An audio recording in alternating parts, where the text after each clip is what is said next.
Hello guys, দেখো মাংস রান্না হচ্ছে।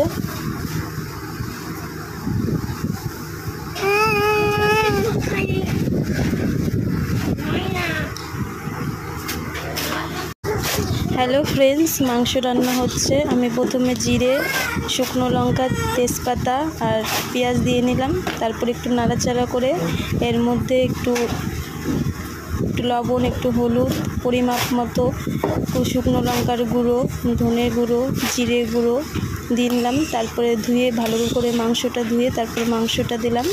এখন একটু নাড়াচাড়া করব, ভাজা ভাজা হয়ে যাচ্ছে।